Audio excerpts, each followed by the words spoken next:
Vande Mataram and Jai Shri Ram slogans raised by MLAs inside State Assembly after CM Dhami tabled the Uniform Civil Code Uttarakhand 2024 bill in the State Assembly in Dehradun.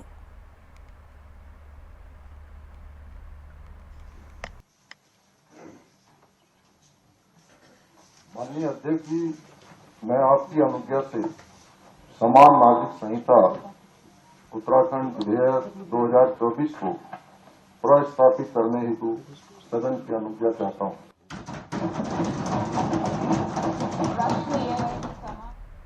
There was on the slogan chanting. Coming back to former Uttarakhand CM and Congress leader Harish Rawat said the state government and the chief minister are very eager to get it passed and the rules are not being followed.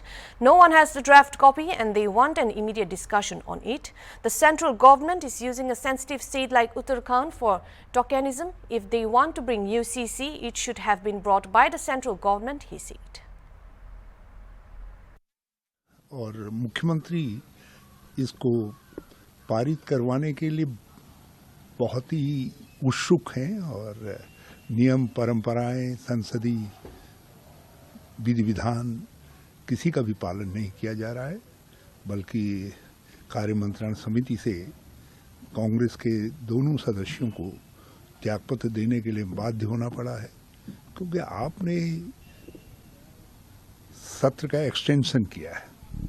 तो extension का अर्थ है कि आप उसको उसी विधि विधान नियमावली से संचालित करेंगे जिससे सामान्य तौर पर विधानसभा का सत्र संचालित होता है। प्रश्नकाल होगा, लोक महत्व के प्रश्न उठेंगे और फिर विधेयक इत्यादि जो आने हैं वो आएंगे। मगर यहाँ कहा जा रहा नहीं, कुछ नहीं करना है, केवल ये ड्राफ्ट पेश होगा, इसका पालन करना है। और ड्राफ्ट किसी को उपलब्ध नहीं है, न मीडिया में है, और जो ड्राफ्ट उपलब्ध नहीं है आप तत्काल उस पर चर्चा करना चाहते हैं। 700-800-900 पृष्ठों का ड्राफ्ट बताया जा रहा है।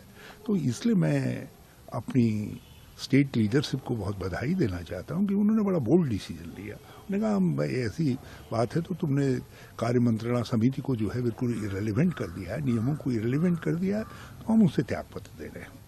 मेरी शिकायत, क्योंकि धामी जी की उत्सुकता समझ में आती है, क्योंकि उन्होंने बहुत चतुराई से अपना भाजपा के अंदर स्थान बनाने के लिए इस यूसीसी का उपयोग किया है। मगर केंद्र से मेरी शिकायत ये है कि उन्होंने उत्तराखंड जैसे छोटे राज्य को, सीमांत राज्य को, जो संवेदनशील राज्य है कई दृष्टिकोणों से, आपने उसको टोकनिज्म के लिए इस्तेमाल किया। आपने प्रतीकात्मकता के लिए हमारे राज्य को इस्तेमाल किया। आपको लाना था यूनिफॉर्म सिविल कोड, अब सेंट्रल गवर्नमेंट लेकर के आती, जो सारे देश के ऊपर लागू होता। हमारे यहाँ जो कानून बनेगा भी तो वो हमारी सीमाओं के लिए होगा, कहीं दूसरे के लिए तो